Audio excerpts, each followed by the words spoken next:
महाराष्ट्रात लवकरच एसआयआर प्रक्रियेचा धडाका, मतदार याद्यांच्या शुद्धीकरणासाठी सज्ज व्हा, सामाजिक कार्यकर्ता शहनवाज कुरेशी यांचे नागरिकांना आवाहन. नागरिकांनी आपल्या भागातील बीएलओ ब्लॉककडे संपर्क साधून मतदार यादीतील नोंदींची खात्री करून घ्यावी. सामाजिक कार्यकर्ता शहनवाज कुरेशी.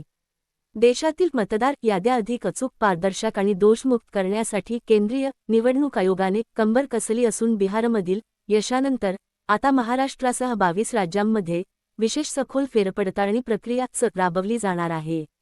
एप्रिल महिन्यापासून या मोहिमेला सुरुवात होणार असून नागरिकांनी आणि प्रशासनाने यासाठी सज्ज राहावे, असे आवाहन सामाजिक कार्यकर्ता शहनवाज कुरेशी यांनी केले आहे.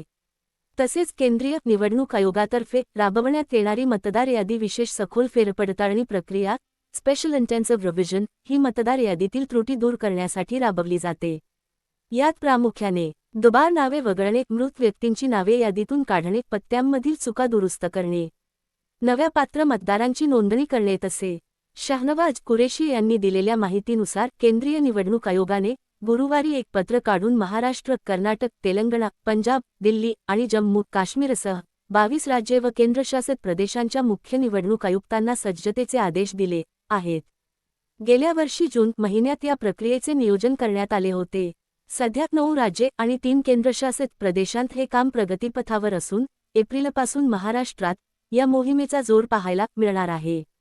मतदान हा लोकशाहीचा पाया आहे आणि अचूक मतदार यादी हा त्या पायाचा कणा आहे.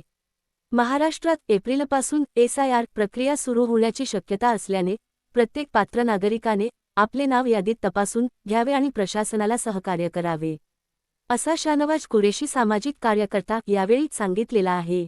तसेच आयोगाने पाठवलेल्या पत्रात महाराष्ट्र, आंध्र प्रदेश, हरियाणा, हिमाचल प्रदेश, झारखंड, कर्नाटक, ओडिसा, पंजाब, तेलंगणा आणि उत्तराखंड यांसारख्या महत्त्वाच्या राज्यांचा समावेश आहे. ईशान्येकडील आसाममध्ये फेब्रुवारी 10 रोजीच विशेष पडताळणी प्रक्रिया पूर्ण झाली आहे. महाराष्ट्रात ही प्रक्रिया राबवण्यासाठी निवडणूक विभागाने आतापासूनच तयारी सुरू करावी, अशा सूचना देण्यात आल्या आहेत. या प्रक्रियेनंतर संपूर्ण देशातील मतदार याद्यांचे शुद्धीकरण पूर्ण होणार आहे. नागरिकांनी आपल्या भागातील बीएलओ ब्लॉककडे संपर्क साधून मतदार यादीतील नोंदींची खात्री करून घ्यावी, असे आवाहनही कुरेशी यांनी केले आहे.